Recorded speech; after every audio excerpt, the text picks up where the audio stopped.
दोस्तों नमस्कार। इस वीडियो में मैं जिस टॉपिक पे बात करने के लिए जा रहा हूँ ये एक नया टॉपिक है और ये बिहार से इसका कोई भी ताल्लुक़ नहीं है। तो आज हम लोग बात करेंगे बुंदेलखंड रीजन के बारे में और बुंदेलखंड क्यों ज़रूरी है, बुंदेलखंड कहाँ पे है, बुंदेलखंड की राजधानी अगर बुंदेलखंड एक स्टेट बनेगा तो कैसा होगा, ये सभी बात करेंगे हम लोग। तो सबसे पहले आपको मैं बता दूं कि बुंदेलखंड सेंट्रल इंडिया में आता है। सेंट्रल इंडिया मीन्स कि ये मध्य भारत के मतलब कि उत्तर भारत में मध्य क्षेत्र पे, ठीक है। तो बुंदेलखंड दो राज्यों में बटा हुआ है, उत्तर प्रदेश और मध्य प्रदेश। उत्तर प्रदेश में इसके जितने भी ज़िले आते हैं उन सभी का मैं नाम ले रहा हूँ। चित्रकूट, बांदा, हमीरपुर, महोबा, झांसी और ललितपुर। और जो एमपी में जितने ज़िले आते हैं इसके उन सभी का मैं नाम ले रहा हूँ। वो हैं टीकमगढ़, छतरपुर, सागर, दमोह, पन्ना, दतिया। तो ये हो गया जी बुंदेलखंड का पूरा क्षेत्र।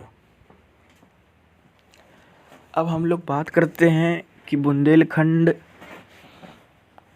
की जो भाषा है वो कौन सी है। तो बुंदेलखंड की भाषा बुंदेली है। तो इतना तो चलें जी, आप लोगों को समझ में आ गया कि बुंदेलखंड कहाँ पे है, बुंदेलखंड क्यों ज़रूरी है, बुंदेलखंड की भाषा कहाँ पे है, भाषा क्या है। अब हमें जानना है बुंदेलखंड के जो महान हस्ती हुआ करते थे उनके बारे में हम लोग थोड़ा सा जानेंगे। तो आपको मैं बता दूं कि मेजर ध्यानचंद, जिन्हें आप लोगों जानते होंगे, हॉकी के बहुत महान प्लेयर हैं, वो बहुत ही फेमस हैं और वो बुंदेलखंड से ही ताल्लुक़ रखते हैं। उसके बाद केशव दास, जो कि संस्कृत स्कॉलर और हिंदी के पोएट हैं। और आप लोग सभी कोई जानते होंगे रानी लक्ष्मीबाई को, जो कि बहुत ही फेमस है। इन्होंने अंग्रेज़ों से लोहा लिया था और 1857 के भारतीय स्वतंत्रता संग्राम में इनका बहुत बड़ा हाथ था। मैथिली शरण गुप्त, ये भी राष्ट्र कवि हैं बुंदेलखंड से ही।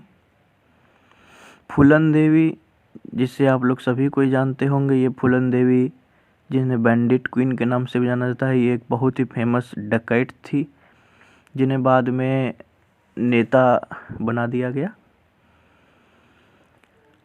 उसके बाद डॉक्टर हरि सिंह गौर, जो कि मेंबर ऑफ कॉन्स्टिट्यूशन थे, इनके नाम पे एक यूनिवर्सिटी भी है, यूनिवर्सिटी ऑफ सागर, जिसे बाद में रीनेम कर दिया गया था डॉक्टर हरि सिंह गौर यूनिवर्सिटी। और भी बहुत सारे लोग हैं जो कि बुंदेलखंड से बहुत अच्छा हस्तियों के रूप में इनको जाना जाता है। अब हम लोग बात करते हैं थोड़े से कि बुंदेलखंड में जो मेजर लैंग्वेजेस हैं वो कौन कौन सी हैं। तो बुंदेलखंड की मेजर लैंग्वेजेस बुंदेली है और हिंदी है। और पूरे बुंदेलखंड में सबसे बड़ा शहर जो है वो झांसी है। बुंदेलखंड में खजुराहो आता है। आप लोगों को पता होगा कि खजुराहो बहुत ही अपने टेम्पल्स के लिए फेमस है। और बुंदेलखंड का जो एक कंट्रोवर्सी रहा है कि ये स्टेट बनेगा कि नहीं।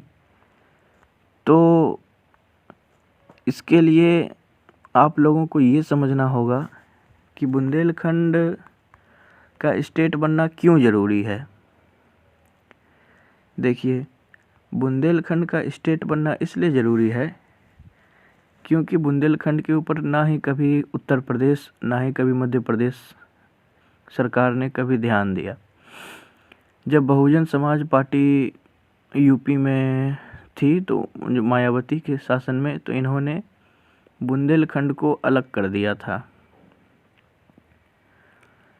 लेकिन बुंदेलखंड एकीकृत मोर्चा और जो और भी बुंदेलखंड की रीजनल पार्टीज़ हैं, वो चाहते थे कि बुंदेलखंड सिर्फ यूपी के ही ज़िलों से ना बने, वो एमपी के जितने भी ज़िले हैं और यूपी के जितने ज़िले हैं सभी मिलकर एक स्टेट बने बुंदेलखंड। उसके बाद कि ये हुआ कि बुंदेलखंड का जो स्टेट का बनने का जो एक सपना था वो सपना ही बनकर रह गया, क्योंकि इसमें बाद में जब इसे बनाया गया था तो इसको उतना ध्यान नहीं दिया गया और बाद में सेंटर ने इसे रिजेक्ट कर दिया। तो हम लोग बात करते हैं डिवीज़न की। तो झांसी ज़िला उत्तर प्रदेश में आता है, झांसी डिवीज़न में। जालौन ज़िला झांसी डिवीज़न में उत्तर प्रदेश में। ललितपुर झांसी ज़िला झांसी डिवीज़न में। चित्रकूट झांसी डिवीज़न में। बांदा ज़िला चित्रकूट झांसी डिवीज़न में। हमीरपुर ज़िला चित्रकूट डिवीज़न में और महोबा चित्रकूट डिवीज़न में। अब हम लोग बात करते हैं कि मध्य प्रदेश में कितने हैं। तो मध्य प्रदेश में दतिया जो कि ग्वालियर डिवीज़न में, छतरपुर सागर डिवीज़न में, दमोह सागर डिवीज़न में, पन्ना सागर डिवीज़न में, टीकमगढ़ सागर डिवीज़न में और विदिशा भोपाल डिवीज़न में। जो बुंदेलखंड के एक्सटेंडेड एरियाज़ हैं वो हैं भिंड, ग्वालियर, मुरैना, शिवपुर, शिवपुरी और धौलपुर। कल्चर की हम लोग बात करें यदि, तो यहाँ पे जो प्रीडोमिनेंटली रिलीजन है वो है हिंदू, फॉलोड बाय जैनिज़्म। यहाँ की यदि नृत्य कला की बात करें तो यहाँ पे बधाई, राई, सायरा, अल्हा, ज्वारा, अखाड़ा और सहतान और धीमाड़ी, ये सभी यहाँ की नृत्य कला हैं। 23 अक्टूबर 2008 को एक रेडियो स्टेशन को लॉन्च किया गया था और ये इनिशिएटिव लिया गया था डेवलपमेंट अल्टरनेटिव्स ग्रुप के द्वारा, और इस पे सभी बुंदेली फोक म्यूज़िक को 90.4 MHz पे सुनाया जाता है। ये हो गई बात की जी बुंदेलखंड का जो एक ब्रीफ जानकारी थी वो मैंने आपको दिया। अब हम लोग बात करते हैं कि यदि बुंदेलखंड कभी भविष्य में एक स्टेट बनता है तो इसकी क्या क्या फ़ायदे होंगे और इसमें क्या क्या चुनौतियां होंगी। तो बुंदेलखंड जब भी एक स्टेट बनेगा तो ये एक लैंड लॉक्ड स्टेट बनेगा। लैंड लॉक्ड तो रहेगा ही, इसके साथ ही ये बहुत छोटा स्टेट बनेगा। इसकी सीमाएं मात्र 2 राज्यों से लगेंगी और ये दोनों राज्य जो हैं वो उत्तर प्रदेश और मध्य प्रदेश हैं। जो अधिक सीमा लगेगी वो मध्य प्रदेश के साथ लगेगी और उत्तर प्रदेश के साथ मध्य प्रदेश के कंपैरिजन में कम ये बाउंड्री शेयर करेगी। उसके बाद यदि हम लोग बात करें बुंदेलखंड की राजधानी, तो बुंदेलखंड की राजधानी में को अनडाउटेडली झांसी बनाया जाएगा और इसके बाद यदि हम लोग बात करें कि बुंदेलखंड को बनाना क्यों ज़रूरी है, तो इसलिए क्योंकि बुंदेलखंड एक बहुत ही पिछड़ा हुआ क्षेत्र है, यूपी एमपी दोनों जगह। यहाँ की पॉपुलेशन बहुत कम है, पानी का स्रोत बिल्कुल नहीं है बुंदेलखंड में। और बुंदेलखंड को कभी भी ध्यान दिया ही नहीं गया। बुंदेलखंड में आप ये सोच लें कि ये यूपी और एमपी के सभी क्षेत्रों से पिछड़ा हुआ है। यहाँ की ज़मीन भी उतनी उपजाऊ नहीं है कि यहाँ पे आप फसल कर सकें। यहाँ की जो एक प्रोमिनेंट रिवर है जो कि बुंदेलखंड से की रीजन में बहती है, तो वो रिवर आप लोग सभी को पता होगा, चंबल, वो चंबल रिवर है। बुंदेलखंड राज्य जब भी बनेगा तो इसे बहुत हद तक सेंटर पे डिपेंड रहना पड़ेगा, और बस फ़ायदा ये होगा कि बुंदेलखंड बन जाने से यहाँ के लोगों को एक अपना खुद का स्टेट मिल जाएगा।